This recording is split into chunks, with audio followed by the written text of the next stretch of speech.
You, me, or nobody is gonna hit as hard as life. But it ain't about how hard you hit. It's about how hard you can get hit and keep moving forward. How much you can take and keep moving forward. That's how winning is done. Today's guest is Wendy Miller. Wendy is a fascinating guy. He's a philosophical guy. He has a wealth of knowledge and information to share with us. He's very well known for running Blue Wave Martial Arts in Bury St Edmunds. Wendy has been a very prominent figure in pushing the sport of mixed martial arts in East Anglia. He's done a lot for the sport. Wendy's a black belt in Jiu-Jitsu.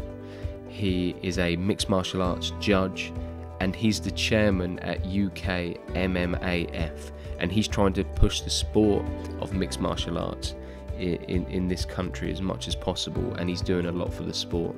We do cover a lot in this podcast. It's a fascinating conversation from beginning to end. Wendy has a lot to share with us, and I think you guys are going to enjoy every minute of it.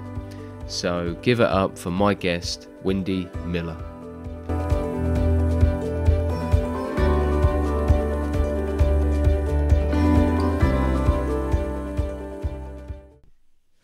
Okay guys, and welcome to episode 6 of Kazcast. Today's guest, we have Wendy Miller in. How you doing, Wendy? I'm doing very well, thanks. Nice to see you. Good, mate. Thanks for coming in. So today we're going to focus on sort of Wendy's journey and the career that he's had in the world of mixed martial arts. Any lessons that he's learnt along the way, how he first got into martial arts, a little bit about his background, and really sort of talking about how bringing martial arts into your life can actually have a really sort of big positive impact. And we may cover a few different topics along the way. So let's get started. Are you happy with that, mate? Does that all sound good? Yeah. Well, we know each other well, and we'll have a great conversation as we both mate. Like talking. So let's do it, mate. Let's do it. So for someone that's listening that perhaps isn't too sure, what does MMA or mixed martial arts actually mean? Because obviously with the UFC now and how popular that's been, people are starting to hear about MMA, and your average sports fan is hearing that MMA term. So what does it mean, and sort of where did it all sort of originate from?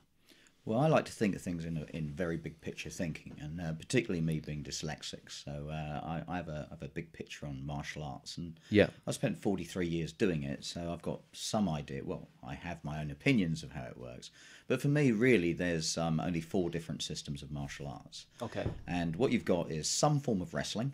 And in some form of wrestling, you grab the other person, you throw them on the ground, and you either try and hold them on the ground, and then some form of submission hold, or depending on what your rule set is. And you've got things like Greco-Roman wrestling, you've got Russian Sambo, which came from Judo, you've got Judo, Sumo, you can go on and on and on. But when you look at most cultures in the world, will have some form of wrestling and some form of striking. Okay. So, Western boxing, that's an English style, probably the best hands-only system in the world. You've got karate, Tang Soo Do, all these different things, but they're different rule sets. You've got obviously Thai boxing or Savat, and, many different systems. But essentially, you're either trying to punch and kick someone, or you're trying to grab them, hold them, put them on the floor and hold them down. Okay.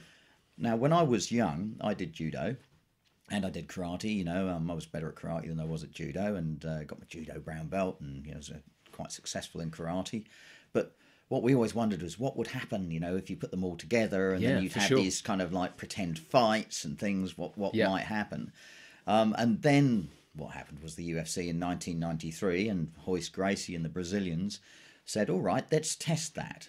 And let's test that in an arena, a safe arena, hence the cage, gives you 120-degree angles, and gives you fence wire around the side. Okay. And the whole point of that is so wrestlers can't throw a boxer out of a boxing ring. Yeah. So the whole point of the cage is safety. So mixed martial arts allows you to go, all right, let's put those 2 wrestling and fighting systems together, and striking systems, together, and then see what the outcome is. See what happens. Yeah, and of course the outcome was, a huge development in martial arts, because suddenly you have to be empathetic to what the other person wants to do. You have to learn what the other guy wants to do as well.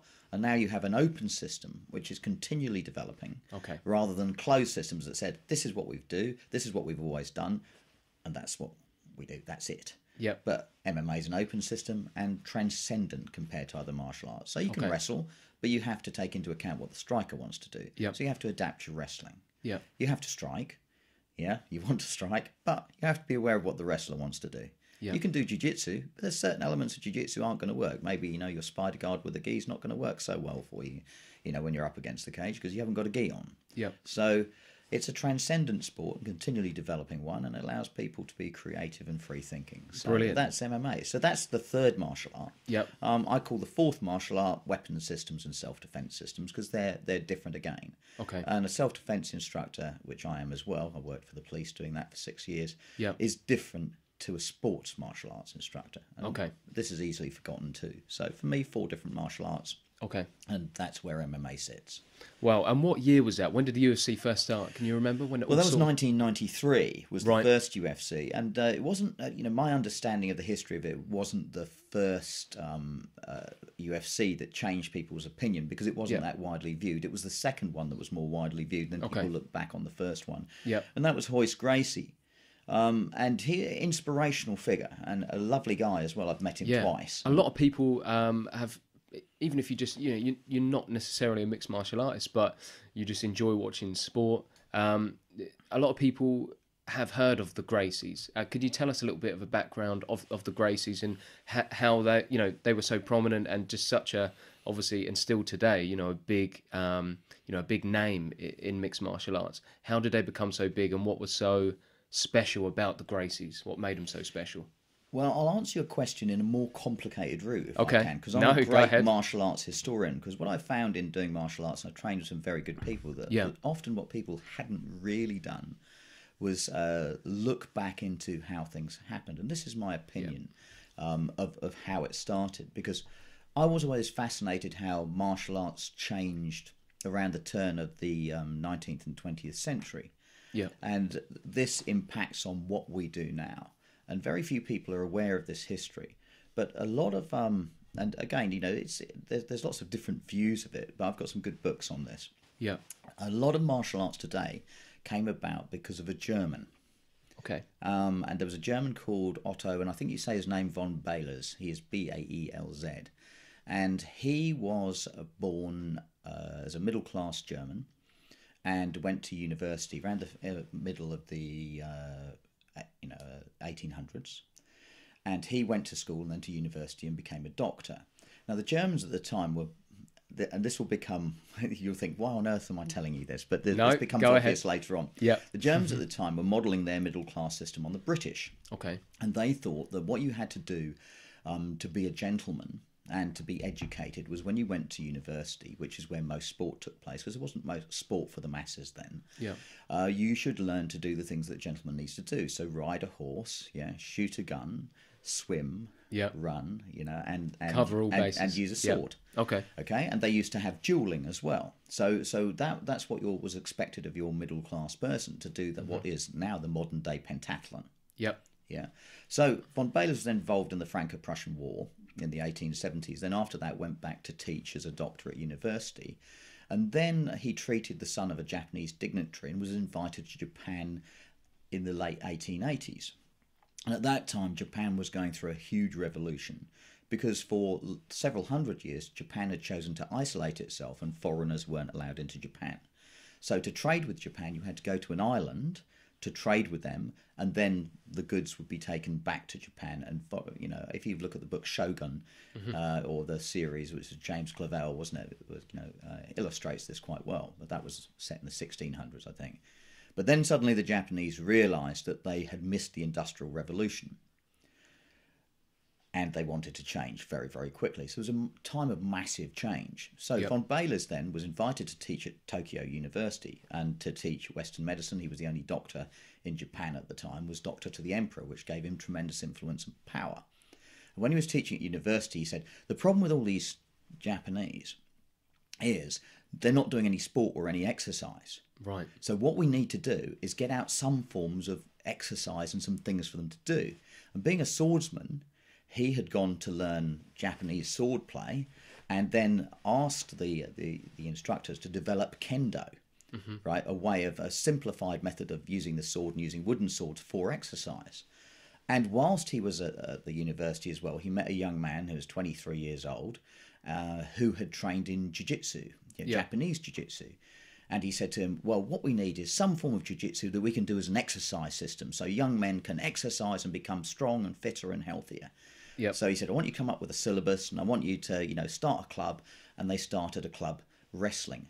And they decided to call that the gentle way, Judo.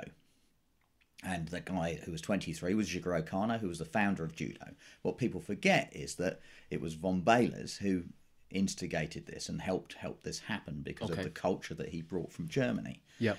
After that, along came another guy called, I've got this book, it'll come to me. It'll come to you later. Yeah. Yep. Who was the founder of karate. Okay. Yoshiba. And, no, not Yoshiba, was founder of Aikido. It's mental blank, dyslexic brain. But essentially, he came as a 53-year-old school teacher and did a demonstration over Kinoan hand at Tokyo University. Right. Was asked to stay. And then he started teaching karate in great big sports halls. In Tokyo University. So he had a lot of people, not a lot of equipment. So what do you do? Make them all go up and down in lines, punching and blocking and things like that. Yeah. And it was an exercise system. So it was an interpretation of what they were doing in Okinawa, but it was very, very different. Okay. Yeah. So hence a lot of people say the Japanese ruined karate. Now, the reason Brazilian Jiu-Jitsu comes about is a strange story, because there was a different. The judo guys took on everyone and said, what we'll do is we'll fight the other dojos. Yeah. The problem is the traditional jiu-jitsu dojos didn't compete, and they didn't spar, because they said the techniques were too dangerous, because they were for samurai warriors to use. Okay. And they were for retaining your sword and fighting. But the judo guys had developed this system and said, well, if we grab you and throw you on the floor and we hit you with the planet, which is essentially what judo is, right? For sure. We win. Yeah. So they beat everybody until they came across a little group called Fusenryu. And Fusenryu were known for fighting on the ground. That's what they did. So they just sat on the ground and said, no, we're not doing it. And we're not being thrown because we're down here already. And they were the beginnings of Brazilian Jiu-Jitsu. So they'd taken the ground part of it. Okay. So Kano, being clever, said, well, we'll add the two things together. And hence the ground game came into Judo. Yep. And one of the top guys from Fusenryu was sent to America with another Japanese to go and demonstrate in the 1920s judo to the Americans. He didn't get on with. They went around fairs and fought, and they did demonstrations fighting wrestlers and all sorts of people. He didn't get on with the guy he was sent with, and he then moved to Brazil, and his name was Maeda, and he taught Carlos Gracie, and then Helio Gracie. So they pick up this and do 4 years of judo under this guy, who then goes off back to Japan, and then spent the next 80 years developing it in their own way. And particularly Helio Gracie, and you've got to hand it to the man, spends 80 years developing his system as a tiny little guy who isn't particularly healthy, who sticks to his guns, the believes godfather in of the Gracies. believes in what he's doing totally. Develops the system because he's a small, frail, small. I'm a small man. I'm 5'8", but he's smaller than me, and develops through over a long period of time a whole system which he believes is the best in the world. Okay. And then produces a whole clan of sons who are absolute monsters, and then you've got upholding the Gracie name. All of these people upholding the Gracie name. So they essentially took judo and took the best parts of judo and just developed it because for someone listening who's not too sure about the main difference between judo and jiu-jitsu, even though people know judo for the throws, there is still an element of a ground game with judo in terms of pins. Niwaza. The Niwaza is really big in judo, and if you get good judo people, I had Danny Kingston in my club, who's a European judo champion, lives around here, lovely guy, well worth having on your podcast because he's hugely entertaining and very exciting guy. Olympian, I think came fourth in the Olympics, should have been world champion, one of the iconic judo people that Britain's produced. And, when he gets hold of you on the ground, he is a complete monster.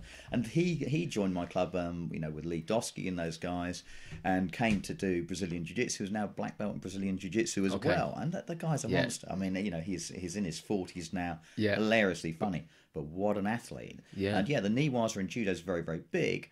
And you know, it's again, Okay. it's only a rule difference, because what they did in judo, Yeah. as the same mistake they made in karate, is they altered the rule set so it would look better for TV, because they thought nobody knows what they're doing when they're rolling around on the floor.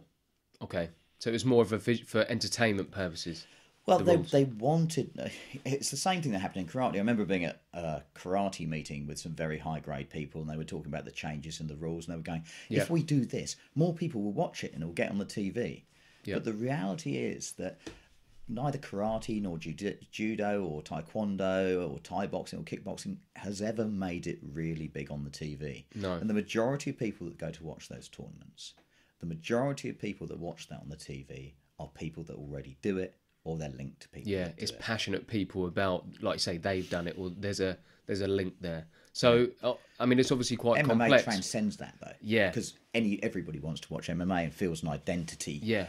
Where they can identify themselves with that in some way. Do you think a huge part of it is actually the branding of MMA, which made it, which made the average person want to watch MMA, opposed to watching Thai boxing or, like you say, watching judo or watching taekwondo?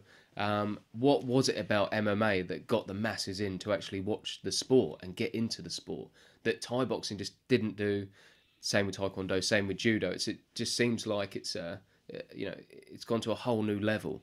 What was it about MMA that really got the masses to watch it, do you think? I think initially the thing was that as martial artists, people who've done martial arts, everybody was intrigued because it finally solved the pub argument, which is the best martial art in the world. Yeah. And at that time, and there's an argument for it still to say, that one-on-one Brazilian Jiu-Jitsu as an individual martial art was the one. How successful were the Gracies in the early days of UFC when they were taking on other forms of martial arts? How well did Jiu-Jitsu do from the get-go? Well, fabulous. I mean, Hoist won UFC 1, and he was a tiny little guy. You have to remember there was no weight, no time limits. There was very little, very little in the way of rules. Yeah. No weights, no time limits. You can punch, you can kick, you can do whatever you want. So that's what it was in the early days. There was no time Yeah. limits. So they just fought one long round until someone won, basically. Yeah, I think they had. I want to say that they had 20-minute round. There was a 20-minute time limit or something like that. But most of them didn't last that long, and nobody knew. You had that guy who was a boxer who came in with one glove on, going, right, I'm going to have one glove on, I'm just going to knock not one everyone glove, out. and people hadn't seen it. Yeah. I mean, the difference now is, with Brazilian Jiu-Jitsu is the cat's out of the bag. People know what it is. It's got very popular. And it's got it's got fairly popular. The difficulty with Brazilian Jiu-Jitsu is it's so difficult. Yeah. It's a very, very challenging. I run a club, and I have had lots and lots of people through and to it. Yeah. Not many people can stay, and not many people stay plus blue belt. It's too hard. What's really encouraging about it, though, and like you said, Helio how tall was he? How small of a guy was he? How much did he weigh? I want to say he was like 5'6", like 140 pounds. He developed that system to take on bigger guys, and that is, how does it work? How does that work in Jiu-Jitsu? How does studying Jiu-Jitsu enable you to control somebody who is much larger than you? How does that system work? Well, what they've realised is leverage overcomes strength. Strength runs out, power runs out over a period of time. Leverage overcomes strength. Timing comes over speed, and intelligence overcomes longevity. It's longevity. Just pure aggression, doesn't it? So it doesn't have to be longevity. It can be quick. If the other person doesn't know what they do, makes a mistake. Yeah, I mean, the majority of people who train with me and come to Jiu-Jitsu fairly seriously probably train for 18 months. And the reason they know is because no matter who walks in the door, unless they've got a ground game, if they've done nothing before, it might be a black belt in karate, and I'm not knocking any system at all, because it's a different skill set. Yeah, it's just a different skill set, and what they know is they'll go through them. Yeah. The way, I mean, John Danaher does an excellent explanation, Brazilian Jiu-Jitsu. He says, well, he was on the Joe Rogan podcast a little while ago, wasn't he? A little while ago. And, I would put a couple of things in there myself that I use for teaching it. Is, the most powerful dynamic movement you can make as a human is to sprint or to squat, to run with your feet in line as fast as you can. What comes off that motion is the ability to throw. Now, the ability to throw with one foot in front of the other and send all your power in one direction allows you to throw a punch. Yeah. The same movement, and you know, you're a man who knows fitness very, very well. You're an excellent coach. I know I've seen you many times. Thank you very much. You know, that's right. Is that you can throw a ball, you can swing a golf club, you can swing a baseball bat, you can swing a cricket bat. Yeah. You can steer a windsurfer, you can snowboard, and it's all basically the same chain of movement that's moving. For sure. Understanding your body. Yeah, understanding your body. Now, what a wrestler or a jiu-jitsu person seeks to do is go, I respect that. And actually, you know, if we're in a stand-up fight, you can hit me, I can hit you. Yeah. So the difficulty is you can always do something to me, and you can get lucky. Mm-hmm. So what I'll do instead is I'll put you on the ground and I'll put you on the back. Yeah. Now, once you're on your back, you are unlikely to be able to rotate your hips and your spine. You can't drive your feet into the floor. You're taking away that person's weapons, essentially. Yeah, and I'm going to control you. And what I'm going to do is I'm going to pass your guard. I'm going to get past your legs. Your legs are the strongest part of you.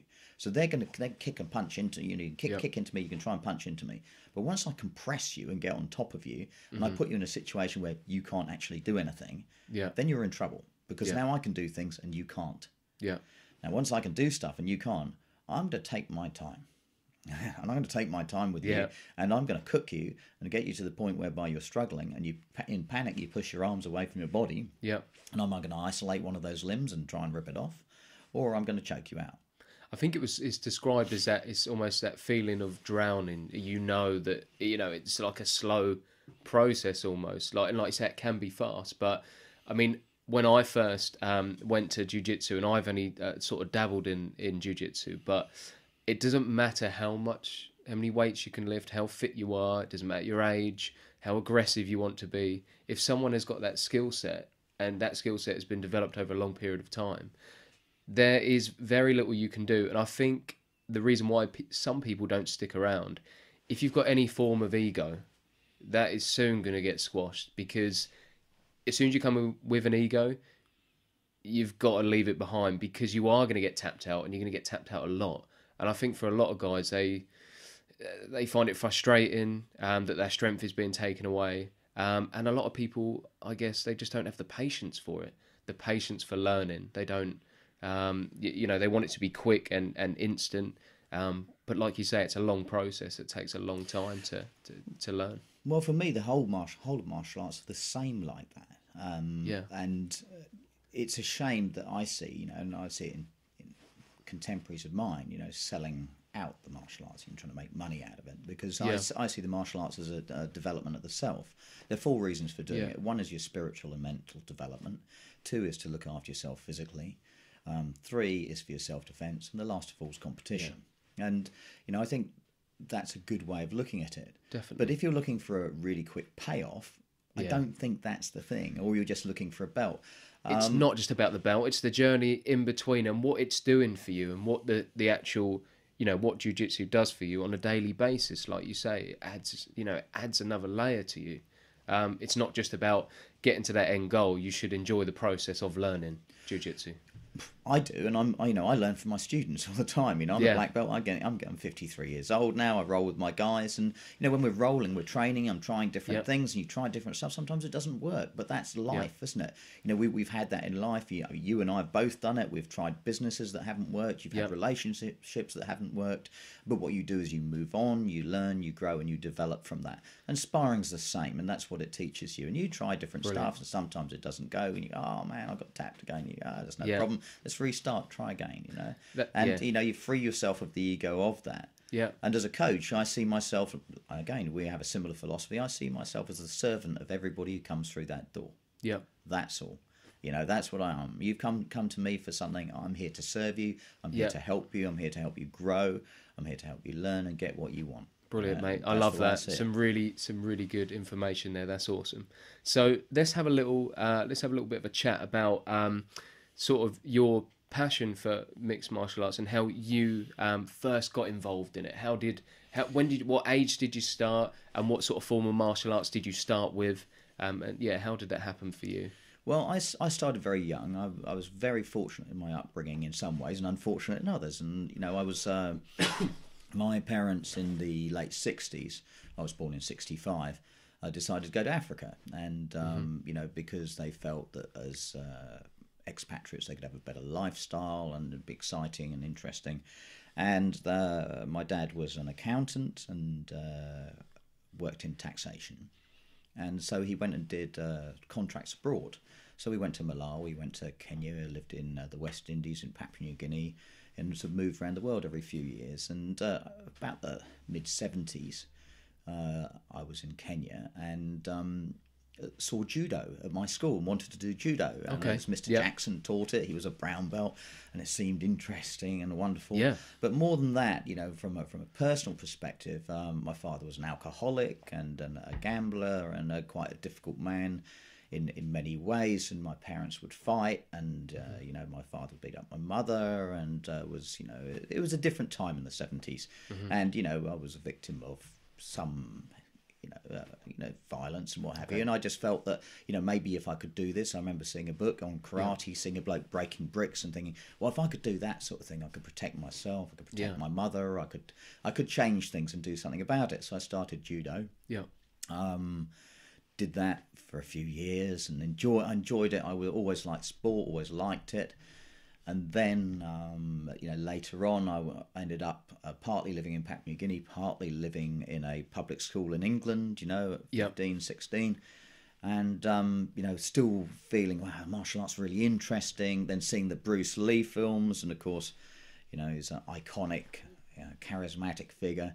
And thinking, I want to do this. And, you know, then karate was available in the Ipswich area. A guy called Mick Blackwell, you know, did a great job of developing the sport of karate. It was interesting and sometimes controversial figure in his way, but you know, that association he built, you know, produced multiple world champions in karate, and you know, a big strong karate team in Ipswich, and lots of people benefited from that. So I started training there, you know, and it was with him, and then you know, I got my second dan in karate, but was still doing judo. But in those days, you didn't train from martial art to martial art, and I would, but there wasn't the availability there was now. There was no internet. When you wanted information, you couldn't go to the internet and go to YouTube. You had to go down your library and ask for a book, and you didn't even know what book you wanted, you know. So it made it very difficult to, and everybody thought they had the ultimate answer, and that was the 80s until the early 90s. And I remember a particular experience I had it must have been 94, 95, and it was a Goring moment. And I went to Mick Blackwell's house, and I think he was a 6th or 7th dan. Same sort of grade I am now in karate. And he came out of his house, and me and another guy, Alan Johnson, were going to do a display there. And he was white as a sheet. And I said, well, what's happened, Mick? Are you right? And he said, oh, I've just been watching that kind of ultimate fighting thing, and, you know, I'm not that impressed by it, really. He goes, you know, some jiu-jitsu guy won it, and it's all a load of rubbish, you know, it's not real. And I didn't reflect on that till a few years later, when I realised that was his moment when he realised the gig was up. You know, that was, I say the Goring moment, because famously Hermann Goring, who was head of the Luftwaffe, looked up in the sky above Berlin and saw Mustangs flying over Berlin, because the Americans had put long-range tanks on the Mustangs and put British Merlin engines in the Mustangs, and they were flying over Berlin, shooting down the Luftwaffe. And at that moment he went, the gig is up. And that's what Mick recognised in that moment. And at that point, a lot of the karate guys really shut down, and they literally pulled up the drawbridge and went, no, it's not happening, it's not happening, it's not happening. And lots of people were in denial. So that was me in karate. And then I was doing kung fu and karate, and I was doing brick breaking, and it was very popular at that time. Obviously, karate could come out mid-80s, and after that, I imagine a lot of kids wanted to go to, get into karate, and it was just really popular. And throughout the 90s as well, did karate maintain its popularity? Karate was big, and it was dying off. I mean, you've got to remember that the British karate team was the best in the world for 10 years, and won the world championships solidly for 10 years under a brilliant coach called Tiki Donovan, who's a real legendary figure in karate. I think he's retired now. Fantastic man, met him a couple of times, a real gentleman. And, he did a fantastic job there. And the world moves on. And kickboxing became big with the Jean-Claude Van Dammes and things like that. And I was doing a bit of stick fighting, a bit of this, a bit of that, trying. And I was always looking at different avenues in martial arts, always interested in, I trained with many different styles in karate, many different people. People didn't like that then so much.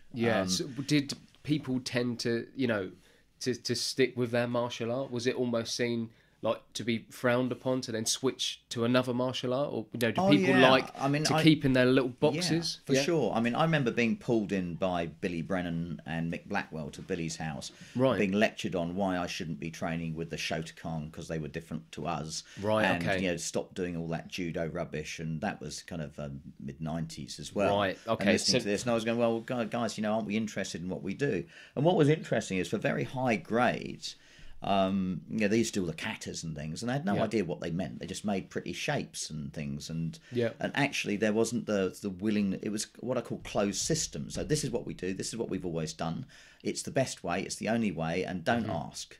And if you did, and I realised, I began to realise that actually they didn't know as much as you thought they did. You were always waiting for these secrets to be revealed. So he was almost slightly brainwashed in the beginning, thinking, okay, these guys, you put them up on a pedestal, and I imagine you think these guys, they know everything. Yeah. And then you start to develop your own thoughts, your own way of thinking. You think, hang on a minute.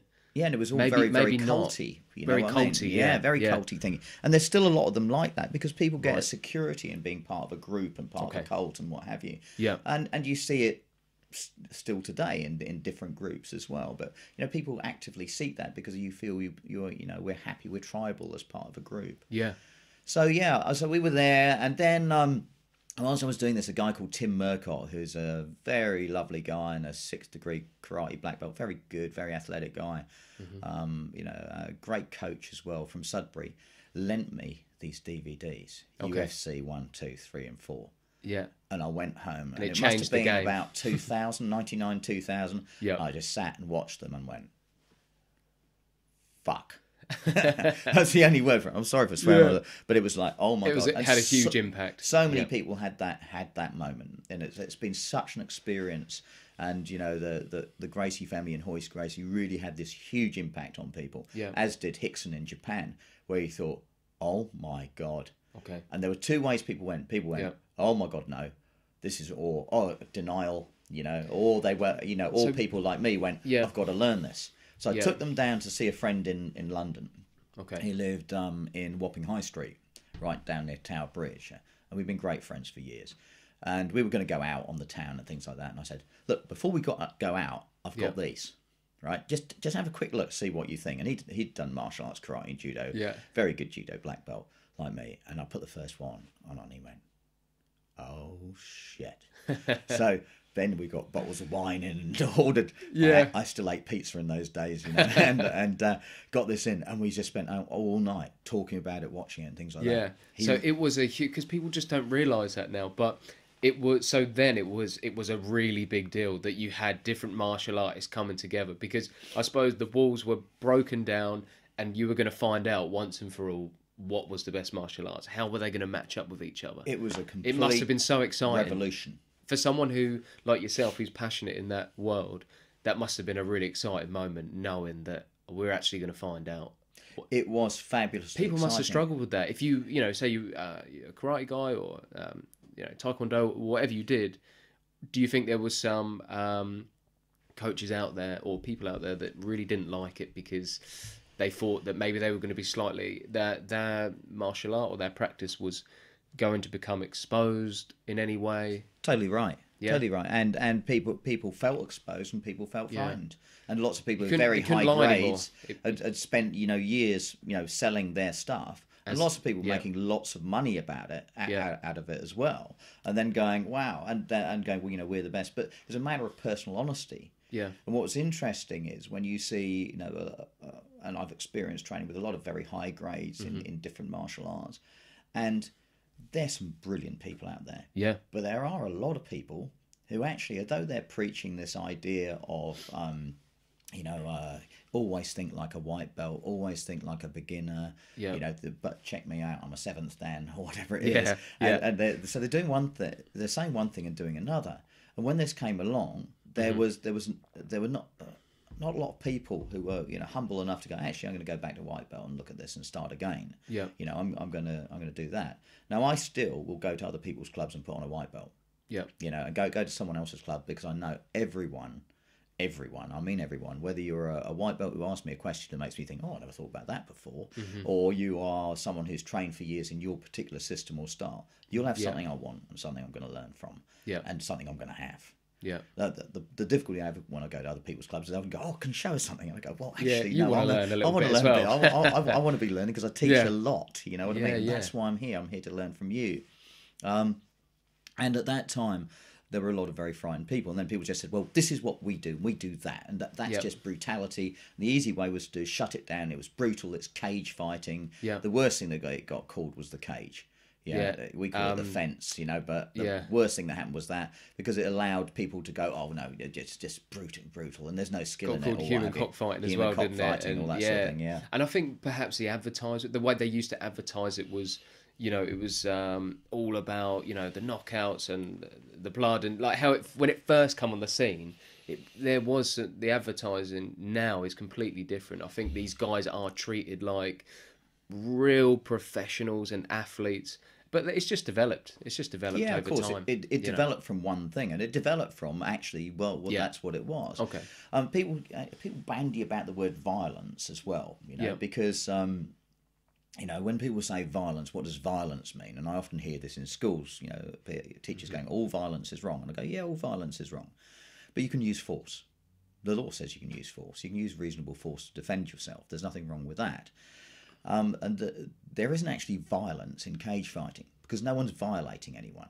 Yeah. Because at the point in which you tap or you remove your consent to continue, if then someone still continues, then they are violating you. Then there is violence. But otherwise, that's not the case. And when you look at, you know, I'm now chairman of the UK Mixed Martial Arts Federation, and you know, a UK team coach as well. And you know, the thing is, when you look at the injury rating in MMA.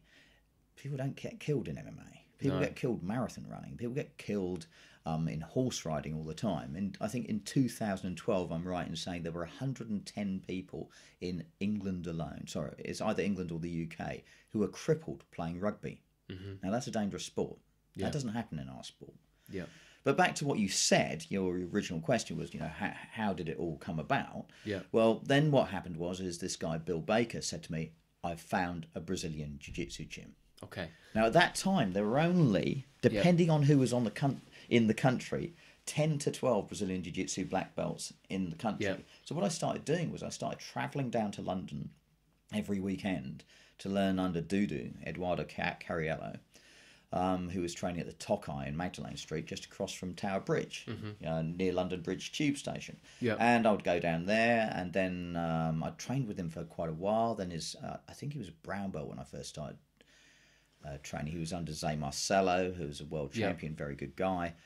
And then he went back to Brazil briefly because for a few months his father died, I think. Okay. And I trained under him for quite a few years. But then what I had to do was I was asked to do a martial arts class in Bury St Edmunds by a guy who was a gym instructor at LA Fitness, and he said, "Oh, you know," he was talking about martial arts. I said, "Well, I do lots of different things." And he got like 15, 20 people upstairs all interested, and they said, "Will you do a martial arts class?" Okay. And then one of these guys, Ewan McMahon, who lives just up the road, said to me, he was kickboxing, he said, "Well, you know, I've seen the stick stuff you do, I like that." You know, he says, "The knife stuff you do is quite good, and the karate stuff, the kickboxing, you know, we do all that." He says, "You don't know any Brazilian Jiu-Jitsu, do you?" I went, "Yeah, I do. I do Brazilian Jiu-Jitsu. I go down every week to London and train." I suppose round this area there was nothing at that time. So people were excited because and the room went cold.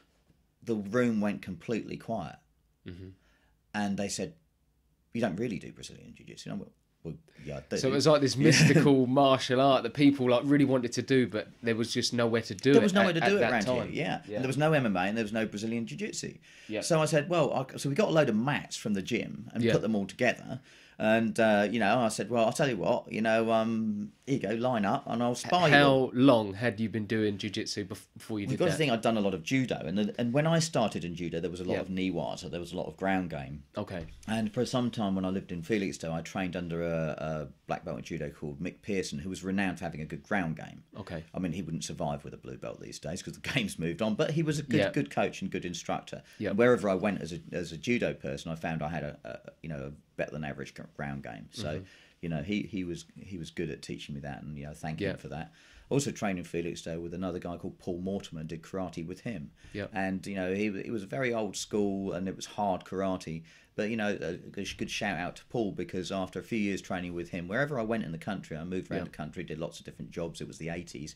People were going, "Why aren't you a black belt? Why aren't you a black belt?" I used to love training and trained hard, but it was, I think, a tribute to both of those guys, as to how I've turned out. Yep. But what I did was I rolled with all those people. I wasn't very good or anything. So you had like that. 15, 20 guys that were keen, and girls, and I tapped a lot of them, and they were all like, "Oh, this is great! You've got to show us." Had they had any background themselves in an area of mixed martial arts? I suppose there was a bit of a mixture. There wasn't. Were they just fitness people? No, they were all kickboxers. Some of them were second or third dan in kickboxing, or they've done karate. But not really no grappling, no judo, or nothing like that. No grapplers. And I wasn't a great grappler myself. I'm still not. So you did that first session, and then what happened after that? Did it? Did you start doing more sessions, or is that what turned into your club, or was that a separate thing? Well, they said would I start a club doing jiu-jitsu? So on at the beginning of April, I think it was something like the 6th of April, 2014. We got together, and I brought 16 mats from Biotomic. And every time we got some money, we brought more mats, and all the money was invested in that until we had about 100 meters worth of the jigsaw mats. Yeah. We were in LA Fitness, and then we started a jiu-jitsu club. And then what I used to do was every Saturday I would drive down to London. I had 2 young kids and a job and everything else like that. I worked as a flour miller at the time, unbelievably, for Rancover as a production controller. But I would drive down there, and then I would train for a couple of hours with Dudu. Then Eduardo, now he's runs Gracie Barhart Oval. And he's quite high grade, lovely guy, very cool, very, very funny. And also James Jelly, a shout out to him. He's coached me for quite a while, a lovely guy.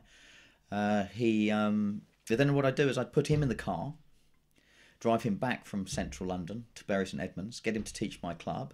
Then I'd get back in the car, drive him back down to central London, and drive back home again. So you really had to, in those early days, it sounds like you were putting an incredible amount of effort in to really get this off the ground. But could you see the potential there? Could you see it in people's faces? Like, okay, if I start this club, I can see it's going to be successful. I can see it's something that people are going to want to do. And did you believe that people would want to come back when they found out how tough it was to learn? It depends what you mean by successful. Yeah. Because that's an interesting word. Because, I'm a lifelong martial artist, and I'm very philosophical about that. Yeah. Because it makes me happy. Yeah. And it makes me the person I am. And it's what I've chosen to do. Yeah. Right. And I'm a great believer in being happy in life and doing what you're passionate about. And that's what I do. Yeah. That's why I did it. If I'd wanted to make a lot of money, I would have spent my time teaching karate, or would have gone and got a job, most likely back in production, and pursued my career. You done that to make yourself happy and to give back to people what an amazing thing you got into. You wanted people to love I wanted to develop myself as a martial artist, and I'd seen that Hoist Gracie's, Brazilian Jiu-Jitsu, and Hito Gracie's Brazilian Jiu-Jitsu was the dominant thing. And I just think, well, let's do it. Let's do the best. Let's not do the worst. Yeah. I mean, it cost me a fortune. I never made any money out of it. So everybody who thinks that, you can be a Brazilian Jiu-Jitsu black belt, don't do it for money. Yeah. There's an old saying: how to make $1 million in martial arts. Start with 2. Start with 2 million, or you'll end up with 1. I like that. And I'm not a wealthy man in what I have, and I don't do badly for a living. I work hard, but I'm a very happy man. Yeah, that's I'm brilliant. very happy in and myself. That's a great message to put out there to people, is to do something that you're passionate about, because if you don't, there is no longevity, and there's no rewards and health in doing something that you hate. I always feel like you need to get up, and getting up in the morning shouldn't be difficult when you're going to do the thing that you want to do. You should get up and look forward to the day, and straight away you're off to a winner then. I look forward to every day and every moment as well. And so we had this club, and it had its ups and downs for years. We had lots of problems with Mark Walder, who's one of the first UK black belts. Has always been a very nice guy to me, and I don't know him well, but he's a passing acquaintance in jiu-jitsu, and a good guy in my book. I don't like to speak ill of others anyway, generally, because it's not my thing. But but he is a good guy and has always been very nice to me. You know, Yep. he said to me, the Brazilians will drive you mad. And there was a definite problem with culture there, with turning up on time or turning up at all. You know, once had a seminar, I had 50 people there. And the guy went, "Oh, I was asleep all day. Sorry, I couldn't do it." You know, Right. and you know, there was the 50 of us sitting on the mat, and of course, it doesn't do anything for my credibility. However, what was really cool is, and this is a nice story, is that from 7 years of me not starting the Brazilian Jiu-Jitsu, but start the Brazilian Jiu-Jitsu club, but from starting Brazilian Jiu-Jitsu, 7 Yeah. years later, someone rang me and said, "Hoist Gracie's in the UK. Do you want him on your mat?" Really? So I went from that, seeing this guy on That is a big deal for anyone involved in MMA. That Hoist Yeah. Gracie. well, like, look at it. Yeah. I'd seen the started it all. VHS UFC 1. UFC 1, Yeah. and then 7 years later, that guy came on my mat, and I tell you, I still find it amazingly emotional. You Yeah. know, and we did it at police headquarters. That's There were incredible. about 50 people there, and I cried afterwards. I was like, "Oh my God." Because it had been such, Yeah. I still find it emotional now, it'd been such a roller coaster to get to that moment. I can remember going to my club with my son, who's now 22, Ethan, and he was a little boy, he's like 7 or something, Yeah. putting out 100 metres of mat one night. You must have been so excited, waiting for it. And no one came. Right. You know, and that happened on many occasions. Many occasions, my club went down to 4 or 5 people, Yep. and it was running a horrendous loss. Right. You know, you're paying for the hall every month, and you know, Yeah. buying mats and insurance and this and that, the other, and everything. And you know, I can remember, you know, sort of teaching the class and losing £50 a night. You know, Yeah. and just going, "I'm doing that." You know. I was fortunate. I had some great people come to my club. Lee Dosky, who's, you know, famous MMA fighter and a lovely guy, Yeah. a good personal friend, tremendous, one of the best martial artists I've ever seen, I would say. You know, he came into my club. He was a blue belt. We were like, Yeah. "Oh my God, a A blue blue belt!" belt. Yeah, it was a Someone huge, who's a notch up from a white. yeah, it was a huge currency. But Yeah. also, it turned out he was a good MMA fighter as well, Brilliant. and a famous one. And So you guys coached together? yeah, well, what happened was he appeared in 2005, I want to say, Yep. about a year after we'd opened, and you know, he's a fantastic athlete and an Yeah. amazingly charismatic individual as well. Great Brilliant. guitarist, if you've ever seen it. Amazing man to have a beer with. You know, very passionate. Yeah. And you know, we don't agree on everything, but we're still great friends. You know what I mean? Yeah. And he now runs his own excellent gym in Thetford, which is Tsunami, and you know, they've got a great MMA fight team, and they've got a great jiu-jitsu team. And a lot of those people started with me, but then, you know, Lee chose to go and open in Thetford. They live in Thetford, so they train there. Yep. And I was really pleased that that happened for him, and he got his own place. And but when he came along, you know, we shared that passion. Yeah. You know, we opened the MMA club together. I Yeah. paid for it. He taught it. I tried to learn stuff. But you got to think, when I started MMA, I was, well, I'm 53 now. You know, I was 37, 38 years old. Yeah. You know, and then I had a really severe injury. I couldn't walk for a while. I blew discs in my back. Ended up having back operation. You're familiar with this, the amount of Indeed. pain. Yeah, I not had, nice.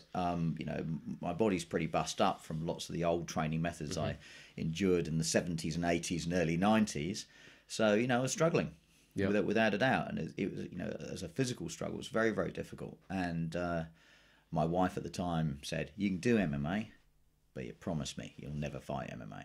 Yeah. You're too old. You can't." And I was too old. You know, I was too old. My body's too decrepit, and the risk too high. You know, that a serious injury would take me out forever. As it was, you know, but you know, my surgeon and various other people said, "Look, you've got the back of an 80-year-old.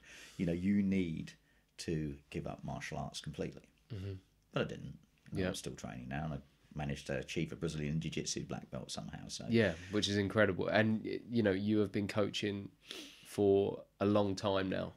And that's something that you love doing. And have you found that you've never lost your passion for it, or has it actually grown? Oh, my passion's grown for it. More and more Yeah, I'm now over the years. chair of UKMMAF. I Yeah. do that for free. That's incredible. You know, I teach the judging course. I mean, I was all over the country, you know, with the England Yep. team selections, which we're doing for Bahrain for the Yep. World Championships. One of my students won the European Amateur Championships in Romania. Yep. And, you know, when I go to Romania, I fly over there and I pay for everything myself. You know, there's nothing paid for by UKMMAF Yeah. on my flights. And You just hotel love and it. You love to get out entry there and stuff like and that. Is do it for the experience. as a coach to the UK team, when I go to Bahrain, I'll stop teaching for a week in all my clubs and all my private clients. So there's a cost there. I pay for my flight. As a coach, I have to pay the entry fee into the competition, which is £650 I have to pay to go and coach the England team. Okay. So I have to be fairly passionate about it. Yeah. You know, How so did that's that opportunity come up for you to? So how does that actually work? Because people might not actually understand that about the MMA England team. So how does that work? Is it a league? Is it a tournament? With different countries competing? How does that system work? Because it's not something I actually know a lot about myself either. So what's happening now is there's a change in MMA, and we're becoming a sport. And like you said, early on it was the brutality, and now we're becoming a sport. Yeah. Respected for having athletes, and we're right at the cutting edge of training with strength and conditioning and everything else, nutrition, the whole lot. And in the old days, you could become a pro fighter fairly easily, and there weren't so many shows and there weren't so many clubs and what have you. But now there's a definite difference between the pro level and the amateur level. Now, lots of people want to turn professional as quickly as possible, but one of my aims is to help MMA become more like boxing or judo. Okay. And certainly boxing is a great model for us, because what you seek to do as a boxer is to become an area champion, and then to become a national champion, and then to represent your country and perhaps the Europeans, or then the world, and then go to the Olympics. And there's talk of the IMAF, the International Mixed Martial Arts Federation, which is backed by the UFC. They are pushing very hard to get MMA in the Olympics for 2028 at Los Angeles. Brilliant. Would be a great one to start with as well in LA. Well, LA, it'd be great. And Densine White, who's ex judo Olympian, and Kerith Brown, who's the head of IMAF. I'm friends with good guys doing a great job. They're uniting all the different MMA federations in the world and building the World Federation. So that there is a world structure in place. And we have European and World Championships. The Bahrainis are fantastic in sponsoring and wanting that to work, and putting a lot of money and effort into it. And in the UK, you've got amateur fighters coming through. Now, what I would like to see is that people want to represent their country, to be a world champion, to be an Olympian. And the model will be like the boxing model, in that what people will do is become an amateur fighter, but, do area shows, and then go, okay, I'm going to try and fight on the national level and accrue points to get into the England team. At the moment, we have England team trials around the country, and I drive around the country doing those with the very excellent Nigel Burgess, who was a founder of Tsunami, who does a brilliant job in managing the England team. Which he does all for free, all on his own time. And and flies out with the team everywhere. Just an incredibly passionate guy that wants to get it off the ground and just get it going. And Nigel's a martial artist like me. He's the same age as me. He's spent his life in martial arts, achieved some very high grades. Was one of the founder members of Tsunami, and certainly bankrolled it for years and years, just like I did at Blue Wave. And he is a fantastic martial artist, incredibly knowledgeable. So what we're doing there is we've built an England team, and when I went to Romania, I was then and still am the chairman of the UK Mixed Martial Arts Federation. We had 10 people fighting, and I think we came 7th in the medal tables. So my question was this: why are we not number one? We probably have the best scene in Europe, and everybody in Europe wants to come and fight here. So with Nigel, I instigated a whole load of regional trials, and our team going to Bahrain is 37. We have sponsorship from Carl Messon and Heavy Duty Fightwear, and they have a guy called a top designer called Scott Hensel, who was the creative designer for Mulberry, and they're doing the England team kit, rash guards and tracksuits and things like that. We have Safe Jaws giving us all free rash guards, and quite a few people helping us. Good sponsors and coming some good sponsors beginning to come into it. So the thing is for people to want to do this and go on this pathway of wanting to be, national champion, amateur, a European champion, then world champion, and then ideally Olympic champion, and then turn professional.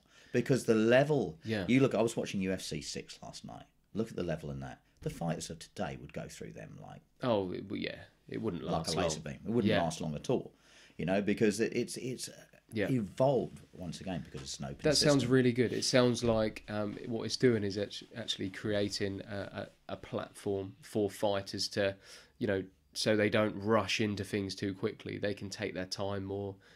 Slowly they can increase the level that they're fighting, and like you say, become an area champion, a national champion, and then slowly work up to to being a professional. Well, the UKMMAF exists. It looks after fighters, I guess, in a way as well. The UKMMAF exists to make MMA in the UK a recognised, safe, accessible sport. It's changing the image of the sport. That's the aim of it. That's brilliant. And to make it regulated as well. Yeah. And someone said to me at an MMA show, "You just want to control everything." I said, "I don't want to control stuff, but we do need regulation. Yeah. We do need some standards."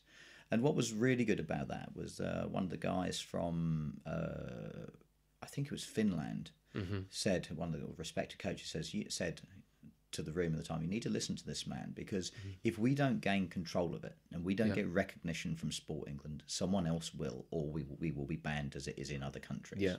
They have a problem in France because the French Judo Association is very, very, very powerful, and they see MMA as a threat, and lots of other martial arts and sports see MMA as a threat to their position as well. Okay. And in the Chinese games that were about to be held in September, I was supposed to be in China for the World Junior Championships, and they got interrupted because of political pressure from other sports. Yeah, and the Chinese cancelled the games at the last moment and refunded everyone their money. But that World Championships now moves to Bahrain, and again, the Bahrainis have done a brilliant job of taking that on. So there's lots of politics involved, and lots of my time, for free, and answering people's questions, and a lot of resistance as well. And it's not a question of forcing people to do anything, but again, being there to serve people. But what do I do as a martial artist at 53 years old? Do I go out and beat everyone? Can I beat everyone on my mat? No. Should I? Should I, as a coach, be beating everyone? I don't think Angelo Dundee used to beat Muhammad Ali, and I don't think the best coaches, I don't think, what's the sprinter's name, big guy? Usain Bolt. Usain Bolt. I don't think his coach has to go out and beat him every single time. That's not the idea, My job as a coach is to nurture and, produce strategy and what have you. We have you need a lot of layers as a good coach, you need many layers. Yeah, and you should always be developing, and that's my route of development. Yeah. So what do I do? How do I leave a legacy? How do I leave something that gives me purpose in life? And my purpose in life is to give something back to martial arts. And I can say that, that's brilliant. I certainly brought Brazilian Jui Jitsu to Suffolk, and possibly MMA as well. I think there's an argument for saying both. And, Blue Wave has been the longest running Jiu-Jitsu and MMA gym in Suffolk. In Norwich, we're unbeaten in MMA in 5 years. Yeah, and I'm going to kick myself on Saturday when I've got 3 fighters fighting. I should have said that. Touch wood. Touch wood. So, but we do well. We produce good fighters, and we do well. And we've, like I say, one of my students, Jake Nichols, won the European title in Romania, and that was a good moment for me as a coach. And I've produced British and European champions in Brazilian Jui Jitsu as well, and I've produced champions in karate, and so. In several different martial arts, so I'm consistent, I think. Yeah, brilliant. As a coach, how honest do you have to be with fighters, and how challenging is it managing fighters' egos and thinking that that they want to be the best, they want to feel very confident, but what sort of tactics and techniques do you use when you're communicating with fighters and to bring the best out of someone in the sport of mixed martial arts? Everybody's different.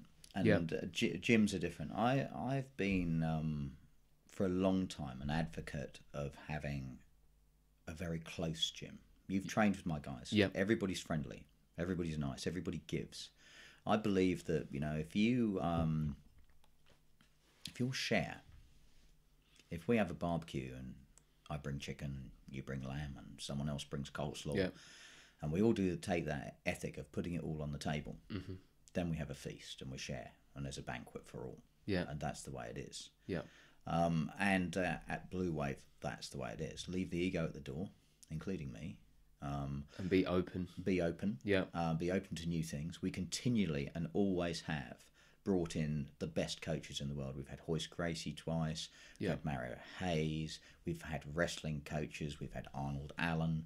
We have Gypsy John Maguire comes up on a regular basis. He's the head coach for England, ex-UFC fighter. He's got regular input into our club. We bring people who are better than us to our club all the time. And people within my club can train where they want. if you want to go and train with someone else, please do. If I'm good enough and if our club's good enough, you'll come back.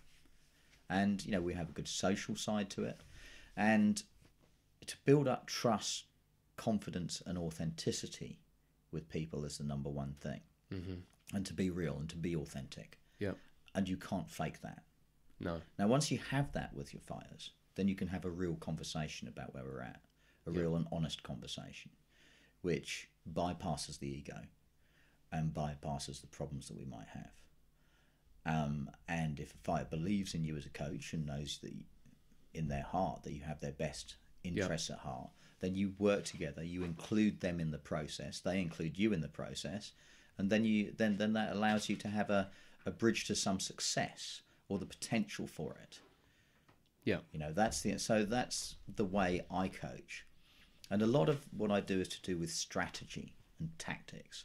And I don't think... I have some experience as a martial artist. And I don't think that I'm a brilliant martial artist. I think I'm a really good strategist, though, and a good tactician. Yeah. So you have a good mind for the sport and for the art, for the martial art. Yeah. And I know what I want to achieve, and will look at fighters closely and study their fights, and pick that apart, and then look at what our strategy is going to be. Is that something you do after a fight? Will you watch it win, back, sit down with a fighter, and analyse it? How do you normally go? I watch my fighters' fights, and then I go back and coach them. I can do it with a fighter if they want to, and often I'll video people and say, look, this is what you're doing. Okay. Let's have a look at this. Yeah, cool. But we're all good for feedback, and that includes me as well. So when people want to give me feedback, you know, they can give me feedback. And sometimes I need to take a look at myself and think, how can I be better? You know, and I'm always doing that. Brilliant. I'm always doing that.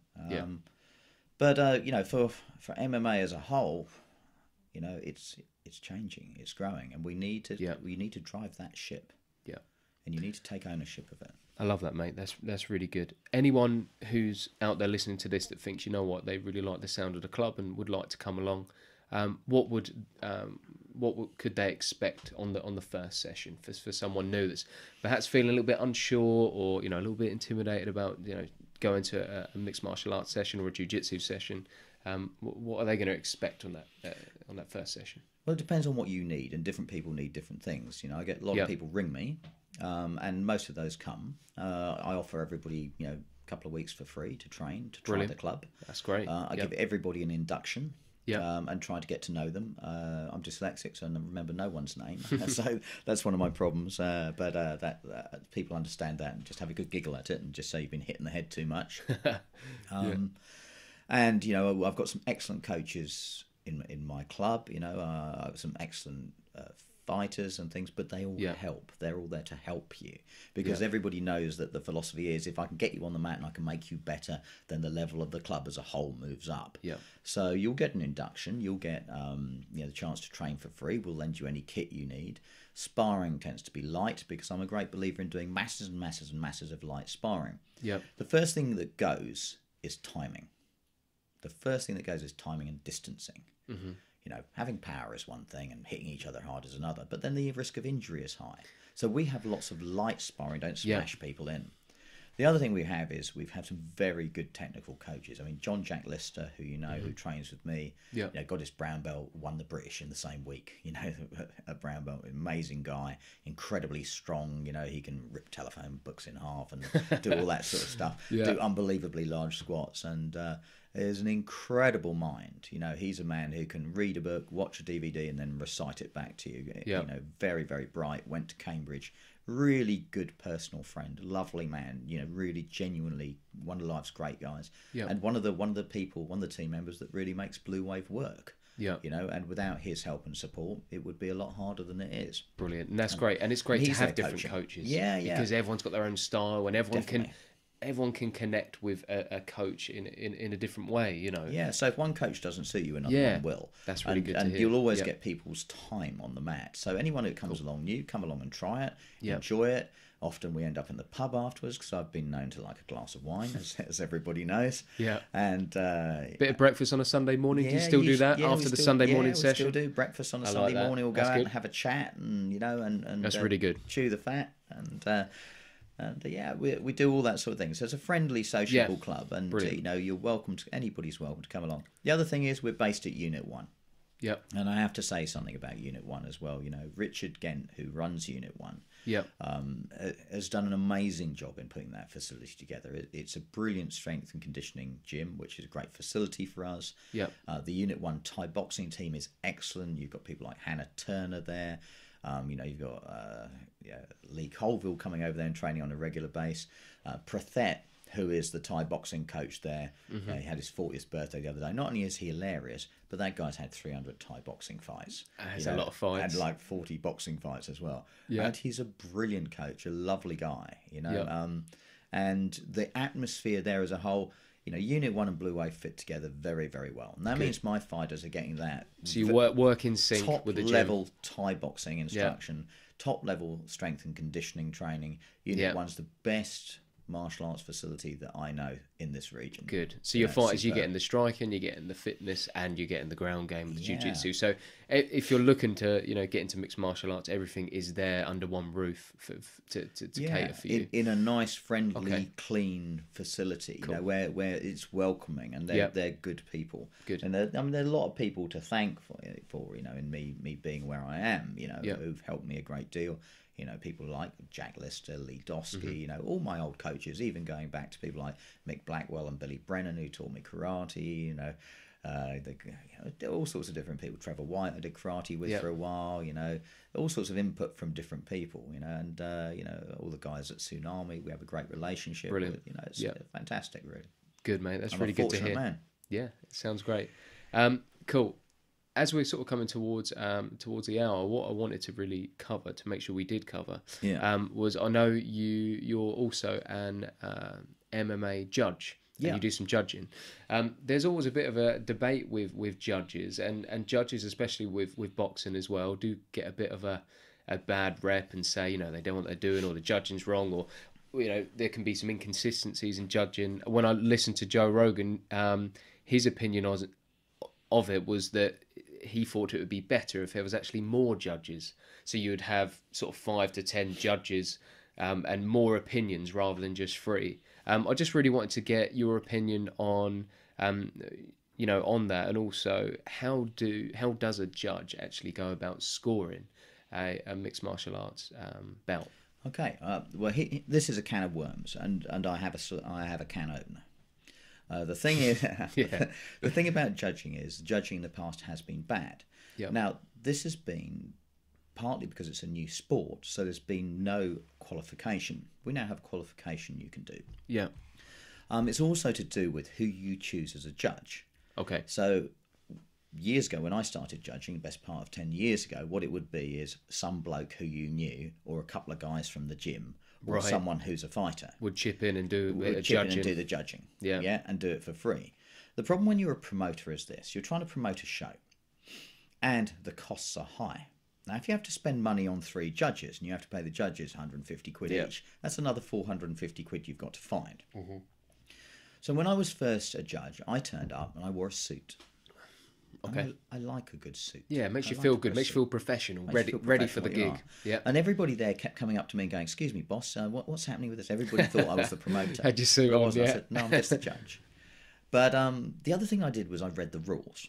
I read the judging rule set. And on a regular basis now, if I am the chief judge of the show, like the excellent contenders, Steve Newman runs at Norwich, or Jack Mason runs Cage Warriors, in which I also judge on in Colchester. Yeah. Those shows, when there's rules talk from the referee, I'll also give a judge's talk. Okay. Do you know what continually surprises me? What's that? The number of coaches who've never read the judging rule set. Okay, so the problem is they're judging it from how they feel about it rather than an actual black and white rule set. Well, the thing is, there are many views of a fight. Now, if you are in that corner, you're going to see what your fighter does, and you're going to have a bias towards it. Now, if you're in the crowd and you're looking at someone, if you're judging the fight based on your view from the crowd or the TV, you're getting up, you're having a beer, you're doing this, you're talking to your mate, what have you. You're not watching it all the time. When I judge 20 martial arts fights, MMA fights in a row, I end up with a headache, right? Because your brain is working hard. Time. And I take a shorthand of what's happening there. Yeah. Now, so there's a difference between judging and watching a fight, a huge difference. So what you see and what you judge are two different things. So somebody will ring me about a fight and say, "Oh, did you see the so-and-so fight?" And I go, "Yeah." They go, "What do you think the judge's decision then?" I go, "I don't know. I didn't judge it. I watched it." Right. Okay. So they'll go, "Well, you watched it, but didn't you? You didn't judge it." Well, I said my feeling is it's a close fight, but if I judged it, that would be different because then I would judge it and I would give an opinion. Right. The thing to remember is the judge has an opinion. Now, you may disagree with the judge's opinion. That's all right. But the judge is paid for his opinion and you're not. Now, there's then a responsibility on judges to be educated. Now, there needed to be an education program, so I put one in place. So a judge can go through a judge's course, and then you go and work with another judge, a senior judge, someone who's like myself, I judged over 2,000 fights. You go and work with them and shadow judge them. So then you can compare notes and get feedback. And then what you do is on a show, this is the UKMMAF procedure now. On a show, what will happen is, if I've got a trainee judge, I'll say, okay, I want you to judge fights 2 and 3 today. Because you've sat with me through 3 MMA shows, you've sat as a judge. Got some experience. You've shadow judged, 60, 70 fights with me now. You've done the course. Okay, judge these 2.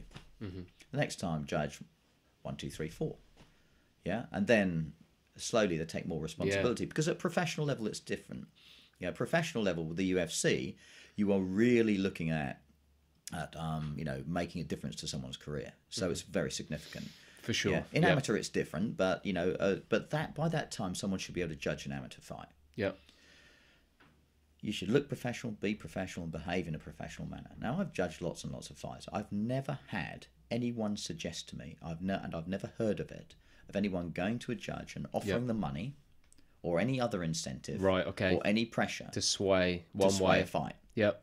However, someone said to me, what gives me the right to judge? And I said, well, I've done the judging course. I did it under Ben Cartledge for UKMMAF. I've judged over 2,000 fights. I'm a black belt in Brazilian Jui Jitsu.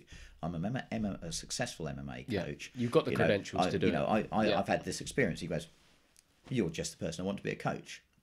The problem is sometimes you're getting people who are judges who shouldn't be judges. Right. So the other thing we've instigated in UKMMAF is there's a progression pathway now. So that anyone who comes new to MMA should go through a series of gradings, not doing belts, but a series of assessments.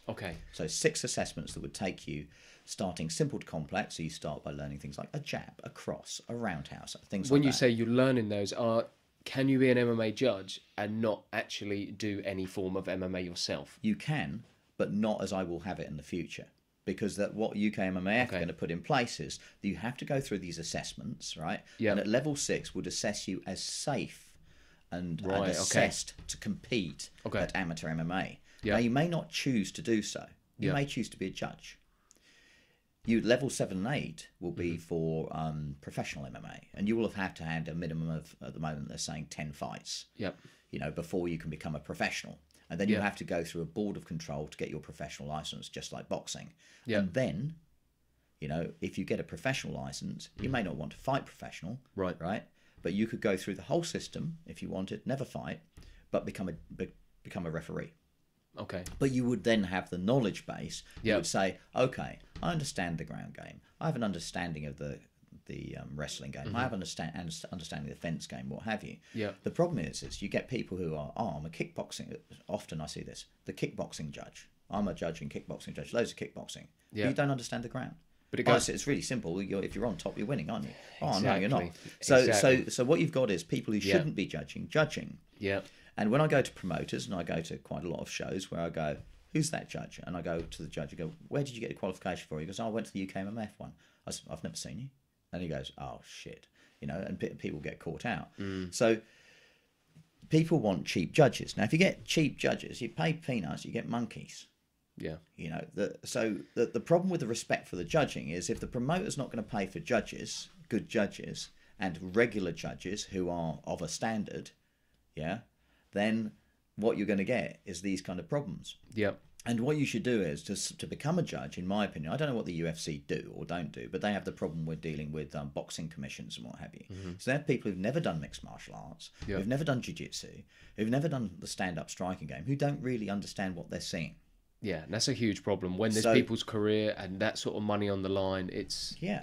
So I think you've got to be looking at who becomes a judge. Yeah. You know, that structure is so maybe important. Ex-fighters should become judges, you know, and people want to do that. But, you know, it's a great responsibility. And the other thing is it's an easy and cheap way out to blame the judges. For sure. And I always say to people, like, we're in a close fight, okay, it's a close fight, judges gave it against you, so what? You know, but people will instantly go to social media and go, fucking judges, 3 blind mice, blah, blah, blah, blah, blah. And it's an easy and cheap shot to take. And I would urge people not to do that because it's too much the easy way out. Maybe you need to take a look at what you've done and relook at the fight and relook at the whole thing. But sometimes people do. But again, they haven't read the judging rule set. Okay. And the 2017 judging rule set is very, very different to the old rule set as well. They altered the rules. And it's important to understand what makes a 10-8, a 10-9 round, you know, and how it actually works. Yeah, and that must be frustrating if you're sitting there judging and you're judging with a couple of other guys, you know they just haven't got the credentials, they haven't been through the same process that you have. I don't do that. That must be frustrating. I don't do that. You don't? I don't and won't do that. Okay, so you know before you go to a show who you're going to be judging with? Usually on the shows that I judge on, I choose the judges. Right, okay. Yeah. So you bring in guys, you know they're going to do a good, solid job. They're on the same mindset as you, the same. One of the guys I use, Ron Frith, who's you know, ex-referee, ex-MMA fighter, is very knowledgeable. He's been around. He's been in the game a long time. He doesn't have an alliance with anyone, so he's not going to be biased. Nigel Burgess, again, you know, is head of Tsunami. You know, he has been in the game since the very, very beginning. He's a very experienced martial artist. You know, he's just a little bit younger than me, in his early 50s. You know, he knows the game. He understands the rules. And before every show, we'll sit down together and go through the rule set and do a little aid memoir and go through it together and go, boom, boom, this is what the rules are. Let's remind ourselves and so on. And then when we do the judges' scorecards, it must be nice to work with the same guys as well, because you build up, you know, a bit of a rapport, and you know each other so well, so you can discuss in between rounds. We don't discuss. Do you discuss? No, or they're not allowed to be. That's why. That's why the judges are separate, and we would never discuss. So every anything. Judge is completely separate. Yeah, you never discuss as a free. You don't even look at each other. Can't have any communication. You cannot have anything. That must be a problem sometimes. Not at all. Not in your shows, but I imagine in shows that have happened, if judges are seen to have a conversation, that could spark big sort of arguments and I haven't seen it happen myself. Okay, that's good. You know, not everybody's right all the time, and also people have different views of the fight. You also have to look at this. When I'm looking at a fight, I'm right up against the cage. I'm 2 foot from the cage, and I've got a better view than you have. I've got a better view than most of the TV screens have. I haven't got as good a view as the referee has. And sometimes all I can see is the referee's arse, right? Because the referee's standing in the way of the action. Yeah. So I may see someone has got someone else on the ground and is swinging their hand towards them. I can't see them hitting. So I can't score that because I don't know whether that's impacted a scoring area. Yeah. So I can't score what I think has happened. I have to score what I've seen has happened. Yeah, what you've seen at that moment. And what I honestly believe has happened. Yeah. You know, and I've never seen judges deliberately incompetent. I have seen judges who are incompetent because they're not educated enough. So how do we deal with this? The only way to deal with it is through education and through people coming on judges' courses. Yeah, and the right people coming on judges' courses. And that's, again, what we're trying to do in the UKMMAF.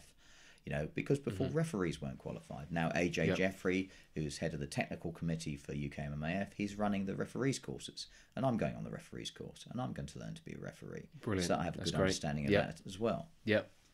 and that will, you know, referee, and then that could help your judging, and it works. You know, the more you can do, then just the better judge you're going to be, the more knowledgeable you're going to be, and also you can put yourself in the referee's shoes, and you're already a coach.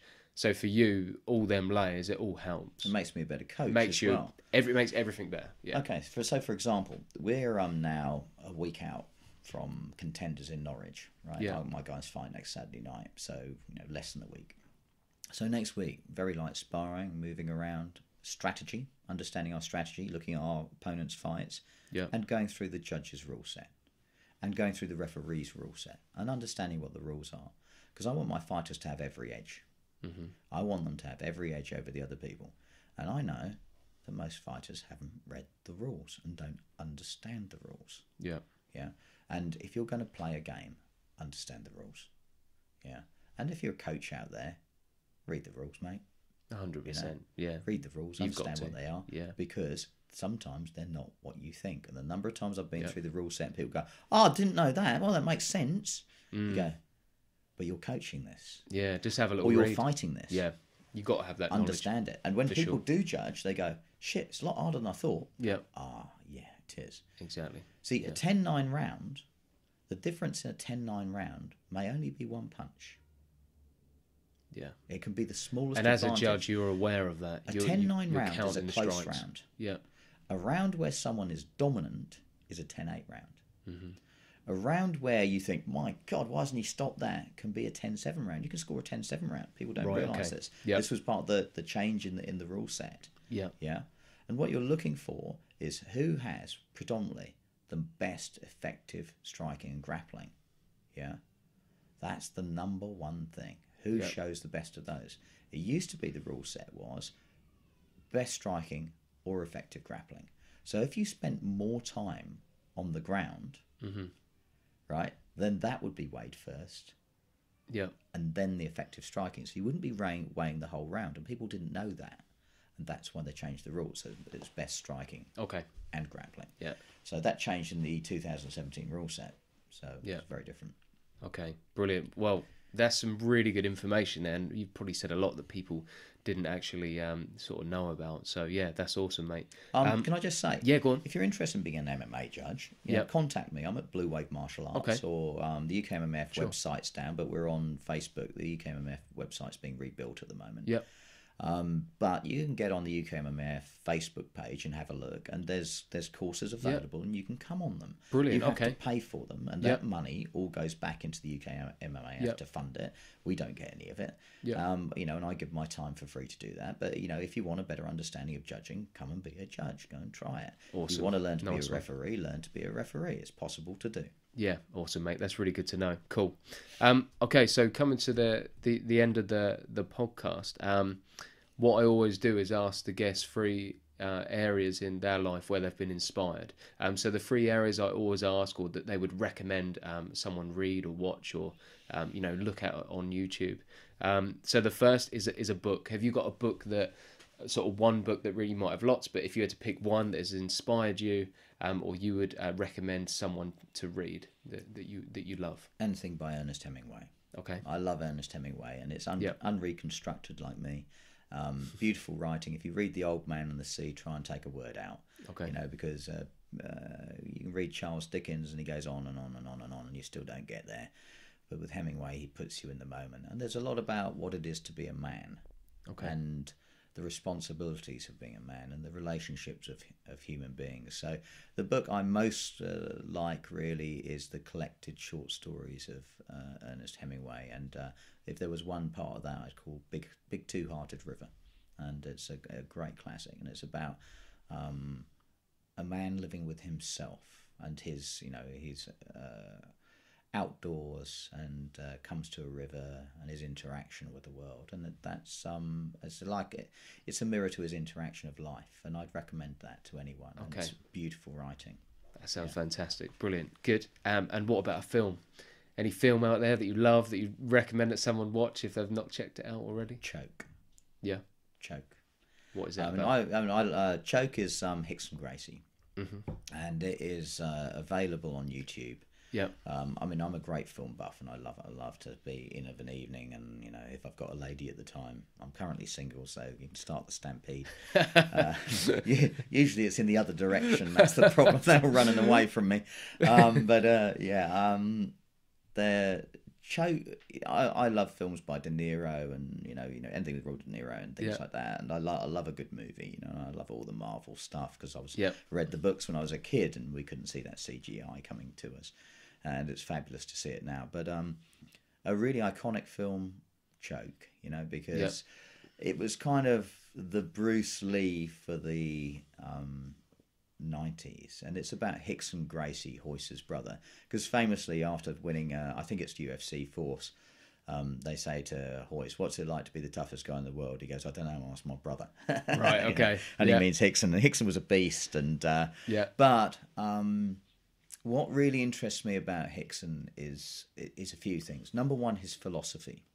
And when you see that film, he talks about his philosophy and his belief and his way in life. And